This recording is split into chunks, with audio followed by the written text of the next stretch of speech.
All right, today we're going to be going over listening. And to begin, we are first going to take a look at these two clips. While I play these clips, I want you to think to yourself, or feel free to jot down your thoughts about the differences between these two clips. What are you noticing is happening in these two clips? All right. So the first clip is from Wayne's World.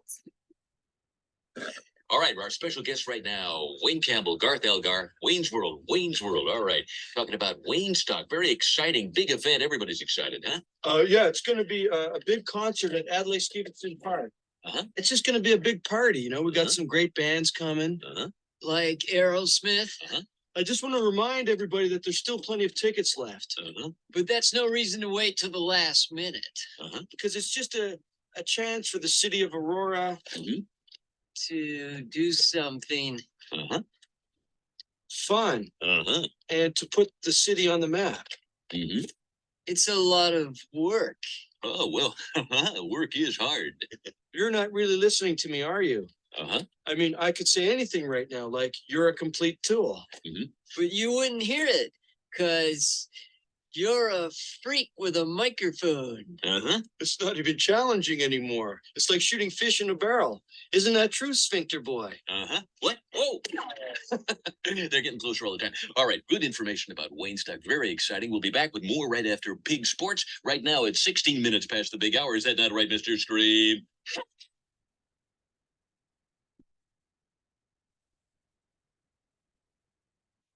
Exchange was such a perfect dance.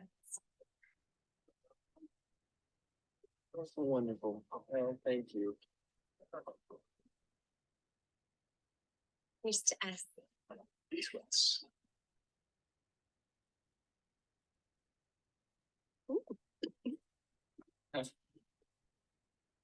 No. Yes. One of the reasons I wanted to come here tonight was to discuss our future. And I am fully amenable to that discussion. Good. Well, you know how we've been having all kinds of fun lately. Yeah. Well, Harvard is going to be different. Law school is a completely different world, and I need to be serious. Of course. I mean, my family expects a lot from me. Right. I expect a lot from me. I plan on running for office someday.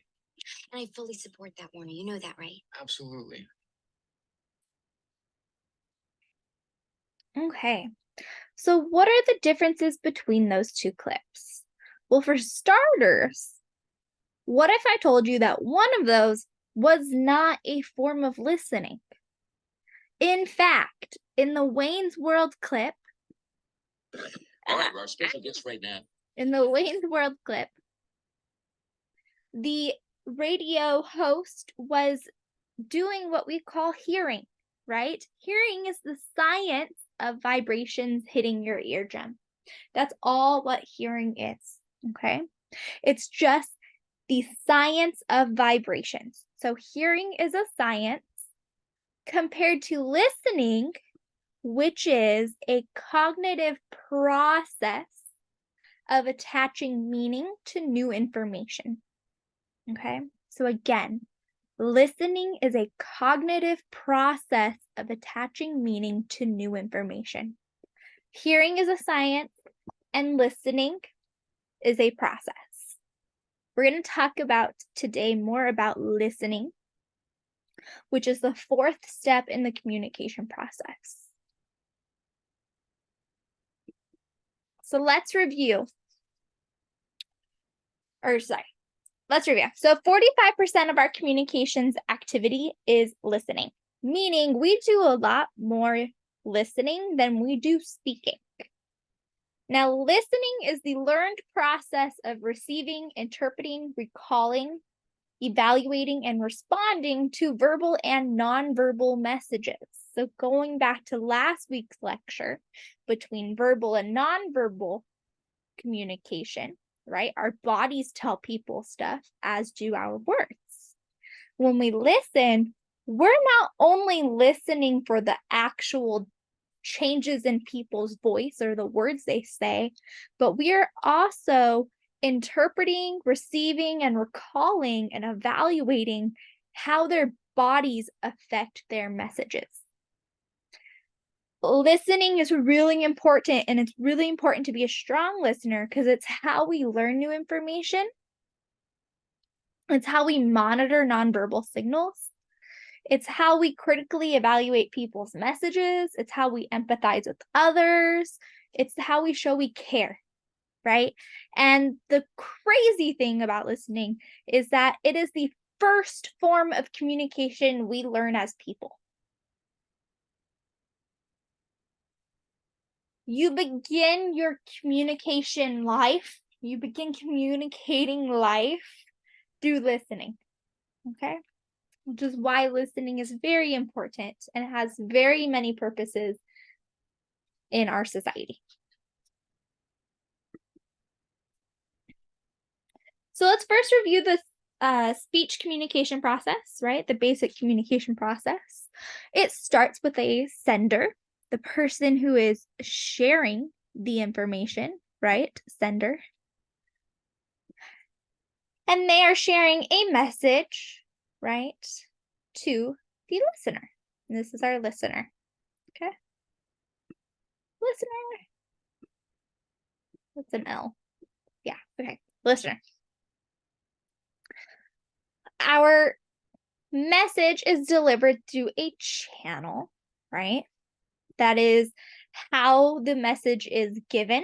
So that could be face to face, like in this image. It could be through the telephone. It could be over Zoom. It could be through a TikTok. Channel is just simply the means in which the message is delivered. And then as a listener, we provide feedback. We talked about verbal and nonverbal feedback, right? Verbal feedback being like, yes, I understand. Okay, cool, good, And nonverbal would be things like nodding your head, giving a thumbs up, and those sorts of things. We also talked about interference, right? We called this noise. We have internal interferences and external interferences. An internal interference is something that your audience can't tell by looking at you. Okay, so maybe you have a toothache, your stomach hurts, or your head hurts, things like that.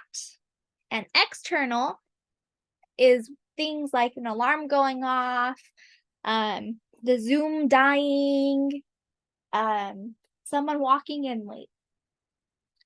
And all of the communication process happens in a situation.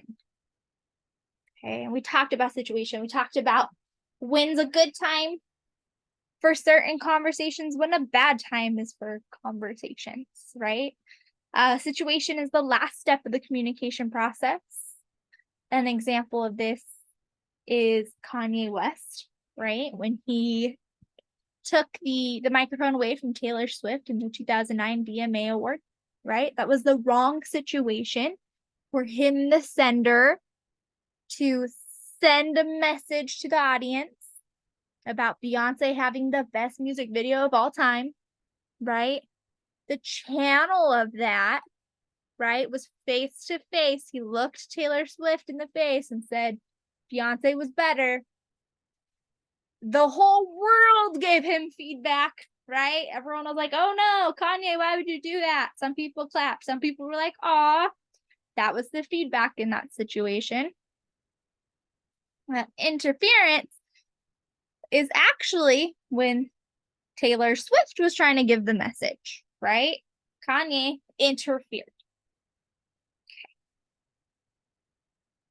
Now, I review the speech process before going into the listening process because it's very similar, as it's not linear and it's not step by step. So what is the listening process? So listening has cognitive, behavioral, and relational elements. It doesn't unfold in a linear fashion, right? And that's because it's verbal and nonverbal.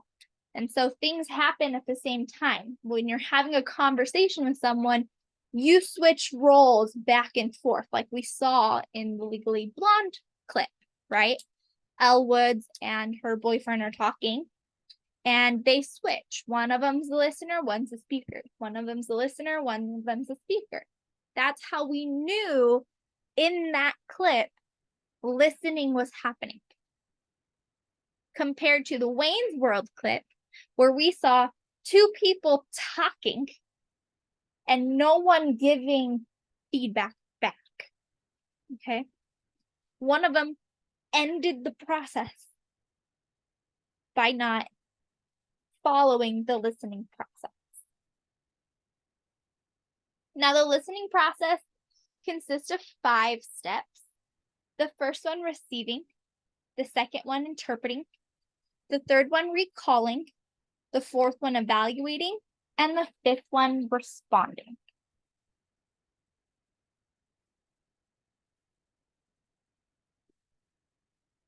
So receiving. Receiving is the first step of the process, right? It's when we receive the message. It's almost like we're collecting stuff, okay? It's the most psychological step of the entire process. And that's because it includes cognitive and relational elements. Receiving is primarily auditorial and visual. So what I mean by that is what we hear and see determines the meaning of the message. So yes, you can't hear someone smiling. You can't hear someone, crossing their arms. But you could see those things, and we know that helps us. Those expressions, right? Those facial expressions have attached meaning. Okay. So facial expressions help us filter messages and determine the meaning, right? So if someone is really happy and they're excited to share information, they're most likely smiling. Okay. That's how nonverbal cues help us create meaning while listening. Now, perceptual filters also play a role in listening. Recall that salience is the degree to which something attracts our attention in a particular context. Okay, so what I mean by that is, remember that because you're attracted to something more, you're more attuned to listen to that stimuli compared to something you're not interested in.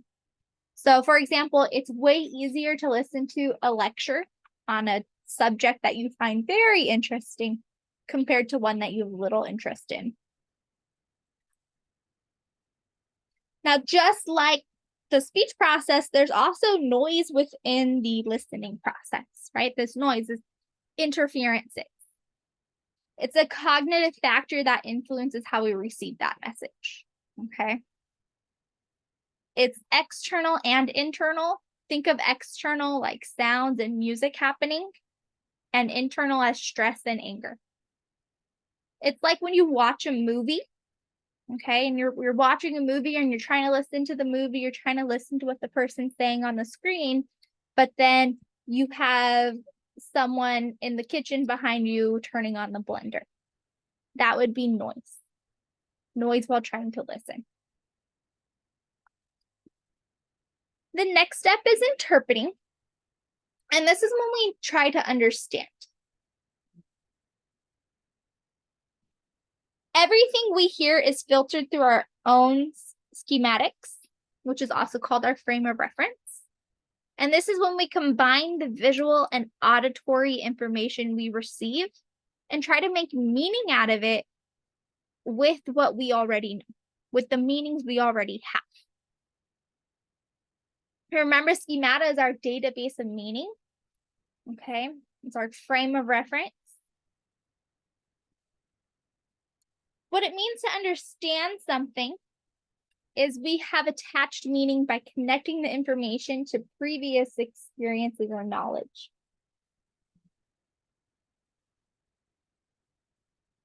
We connect the informational, contextual, and relational cues from the senders, verbal and nonverbal communication without even knowing it. right? So what I mean is that without even knowing it, we're acknowledging that that person's upset based off of if they're crossing their arms and their face is flustered. Okay. And we know that that's just how we create meaning to those things, is through verbal and nonverbal cues. Now, the third step is recalling, which is when we store it away or we organize it, we organize the information, we put it away, and then we pull it back up. Okay, think of it like organizing your garage. Okay. Our memories work in storage units. Okay. Recalling is a very important part of the listening process because it's most often used to assess listening abilities and effectiveness. There isn't a direct correlation between being good at recalling information and being a good listener. So this is like memorization. There is nothing that says if you could recite all 50 states' capitals that you listened really well in history class. Okay? There's no correlation between being good at memory and being a good listener. What's great about our memory, though, working in storage units, is that we get this chance to recall information, right? We get this chance to create new meanings all the time. But unfortunately, we forget about half of what we hear immediately after hearing it. And it keeps going down the longer time has passed. So, for example, 35% of what we hear is lost after 8 hours, and 20% is lost after a day.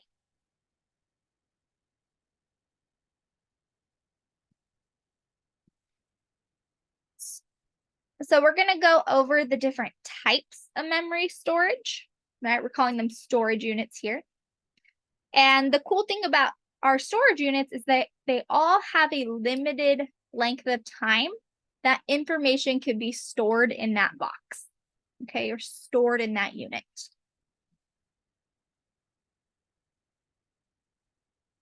The first storage unit in our storage wars here is called the sensory storage. Okay, think of it as this bin right here. Okay. That is our sensory storage. Now, what's cool about the sensory storage is that it's a really big unit. It's a really big bin, right? It's all of the information, it's all the visual stimuli that we walk through, okay, that we see. It's everything that we see. It's really big. We collect a lot of it all at once. But unfortunately, that visual information is only stowed away for about 1/10 of a second, while your auditory information is stowed a little bit longer, but it's still only 4 seconds. So your sensory storage bin, you can take in a lot of visual and auditory stimulation in order to filter out what you want to keep and what you don't. Okay? But unfortunately, it goes very quick.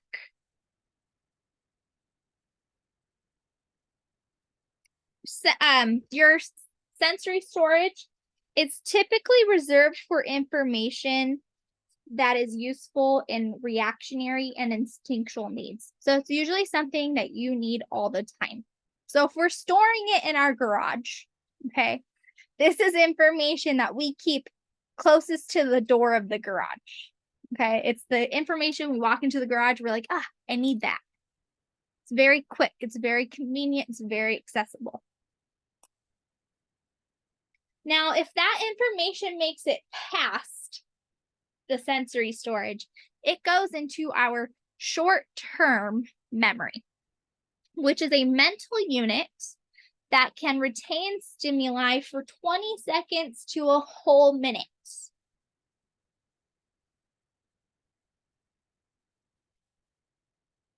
The short-term memory is like a storage unit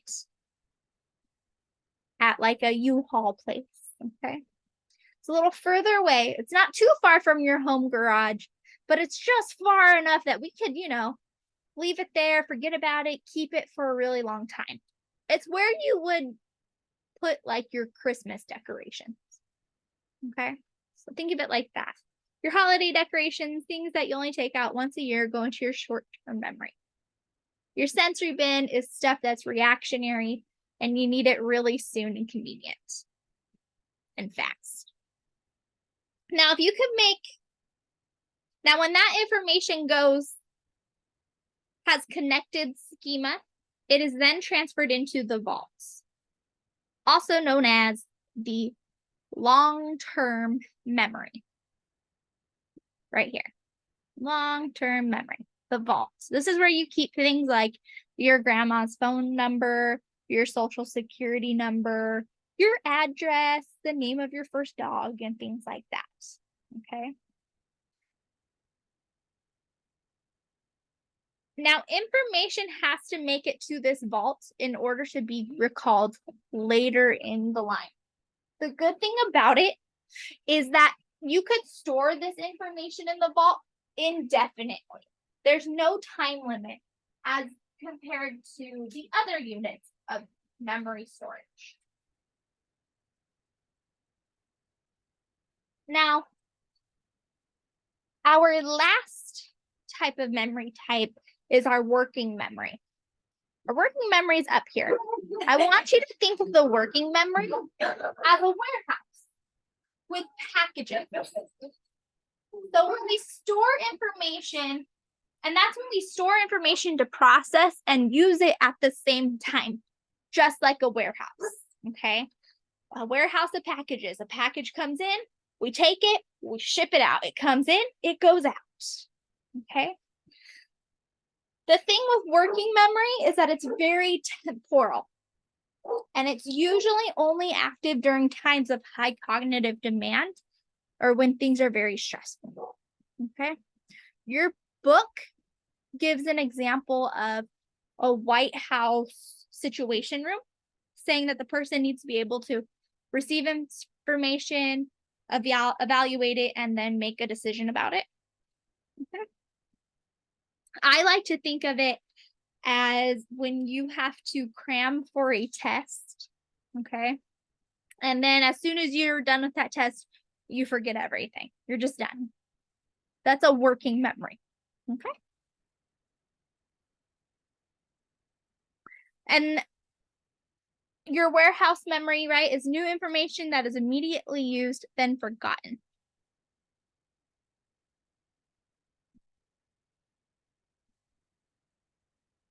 All right, so evaluating, this is determining, okay? When we're listeners and we're listening to a speaker, we're evaluating, we're making judgments about if what they say is credible, complete, or worthy.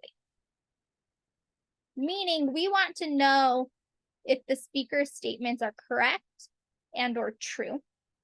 We want to evaluate the message into relation to what we know about the topic or situation being discussed. This is also called reading between the lines.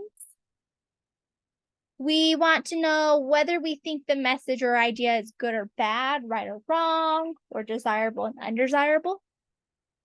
It's important to know that all these aspects require critical thinking skills. Critical thinking is something that we hear all the time, right? Which critical thinking, we're not born with it, but we develop it over time through our own unique development and perceptions. Okay? Through our evaluating, we become stronger critical thinkers and thus stronger communicators. Now, I know what you're thinking, Ariel, that sounds a little dangerous. We're judging people while they talk to us. That's true. The danger of evaluating is if we prejudge a speaker based on his or her identity or characteristics, rather than on the content of the message, the intended message or the intended meaning that the speaker is trying to give us gets filtered in our frame of reference, right? And then it becomes egocentric and ethnocentric. Now, it's important to know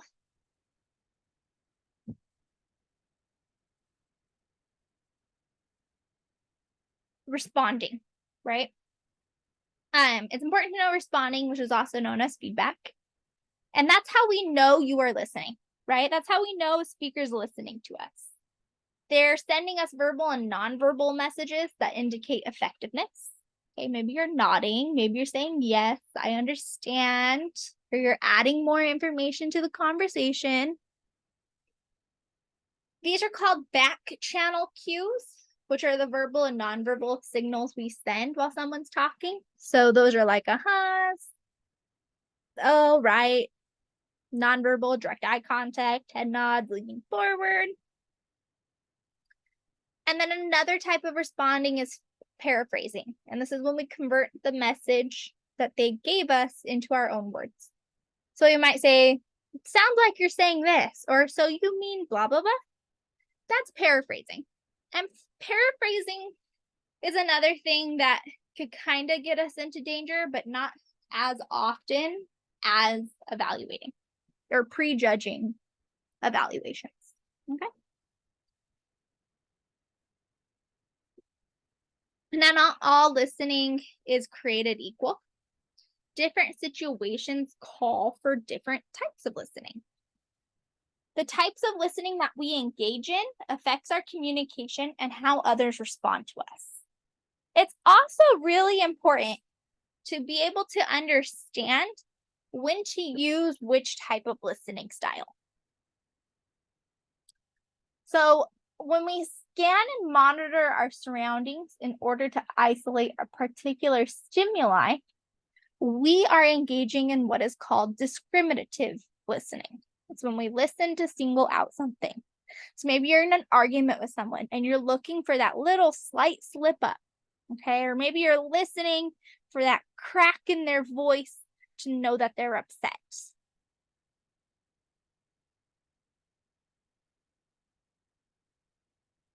It helps us understand the intentions of a message. When you listen for specific things, right? I'm looking for you to say a certain word that tells me if you're okay or not, if you're mad, if you're angry, if you're happy. Now, informational listening is the goal of comprehending and retaining information. Okay, this is when learning new information to get put into the storage war.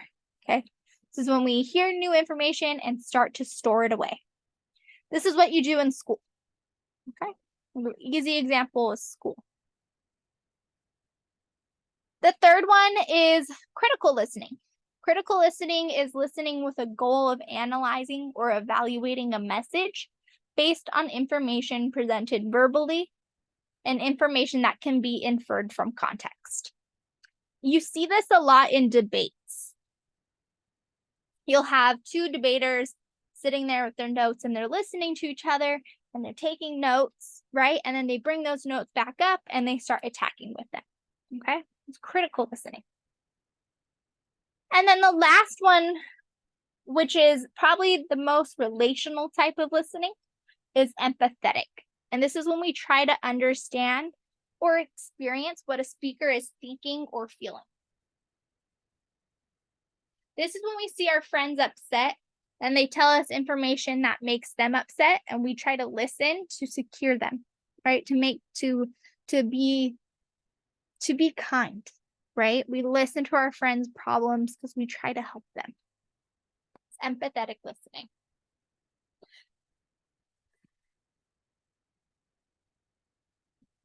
Now, just like there's listening types, there are also different listening styles. So listening styles, there's only about 4 of them. The first one's people-oriented listeners. And these are people who are concerned about the needs and feelings of others and may get distracted from a specific task or the content of a message in order to address feelings. These are the friends that you turn to when you're upset about something and you want to share something or you need to get something off your chest, okay? They're like therapists. They're carers.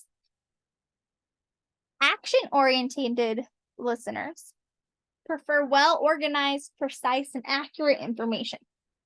They can become frustrated when they perceive communication to be unorganized or inconsistent, or a speaker to be long-winded. These people are called like our builders, right? They want preciseness, they want it to be organized, and they want fast. Okay, they want information in bullet points.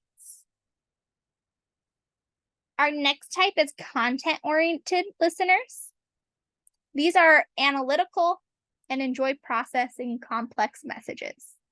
They like in-depth information and like to learn about multiple sides of a topic or hear multiple perspectives on an issue. Their thoroughness can be difficult to manage if there are time constraints. Ooh, that sounds like learners, right? As a learner, we're always trying to learn new things, new information. These are the type of people that love like podcasts that talk about really big concepts and things. We really like to enjoy the depth of information. Our last one is time-oriented listeners. And these are people who are concerned with completing tasks and achieving goals. I like to think of time-oriented listeners as New Yorkers, okay? They are on the go. They do not like information perceived as irrelevant and like to stick to a timeline, okay? They may cut people off and make quick decisions, taking shortcuts or cutting corners when they think they have enough information. They're the New Yorker, right? They're the first person to cut you off real quick and be like, hey, I gotta go. I got somewhere to be. You know, I have to run across the street real quick. And these people don't mean to be rude. Okay. It's just that they like information quick and short and simple. A little sample, a little bite. Let me move on to my next thing. Those are listening styles. And now the last thing we're going to talk about, second to last thing we're going to talk about today is bad listening. So we just went over all the good types of listening. Now there are several bad listening practices that we should avoid at all costs. Okay, these are ineffective ways of listening. So the first one's interpretations. Now I know what you're thinking, Ariel. Interpretation, isn't that the same thing as paraphrasing? Yes and no, right? Paraphrasing is putting it into your own words, while interruptions. I'm so sorry, guys. Interruptions, not interpretations. Interruptions are unintentional or serve an important or useful purpose are not considered bad listening. Okay, so sorry, what I was saying about paraphrasing is that paraphrasing is putting things into your own words, right? And then interruptions is when we start to translate information to ourselves, right? We're organizing information to ourselves and we're going, wait, I need to say something because that's not what I mean, or that's not what I understand. Okay. Those types of interruptions are okay. Okay. Now, bad interruptions are the ones where you cut someone off in the middle of their thought before their thought is completely out.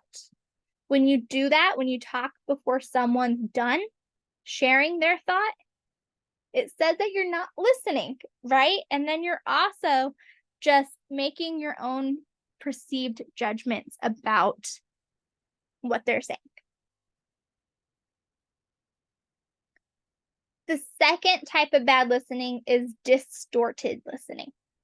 This occurs when we incorrectly recall information, skew information to fit our expectations, or establish schema or add material to embellish or change information. Think of distorted listening as when you tell something to someone and they go and reiterate it to someone else. but they got everything wrong. They didn't understand, so they got everything wrong. Or they're purposely changing information to make the original speaker's words incorrect. The next one is eavesdropping. This is a planned attempt to secretly listen to a conversation, which is a violation of the speaker's privacy. Eavesdropping bad. If you're not the speaker's intended listener and you're purposely listening to the conversation, it's eavesdropping. Eavesdropping is a little scary at times because you never know what the speaker's going to say because it's private conversations. Aggressive listening is bad listening practice in which people pay attention to a speaker in order to attack something they say. All right? As when we're in an argument, we're fighting with someone, a verbal dispute, we're bad listeners. The next one is narcissistic listening. This is self-centered or self-absorbed listening, in which listeners try to make the interaction about them by interpreting, changing the subject, or drawing attention away from others. Right? This is someone that you tell them something and they go, oh, but that happened to me once and it was fine. Or, oh, that happened to me and then this happened. And then, oh my gosh, did you hear about what happened to me? At least it's not as bad as what happened to me. That's narcissistic listening. And then pseudo listening is fake listening. And that we can also call hearing, which is the science of vibrations hitting your eardrum. The radio host was doing pseudo listening. It's fake listening, and that people behave like they're paying attention and listening when they actually are not. Okay. And I know what you're thinking, Ariel, where's selective listening? I hear that all the time. Where do you think selective listening is? Is it bad or is it good? Well, we know selective listening is listening for intention, right? We're listening for specific things.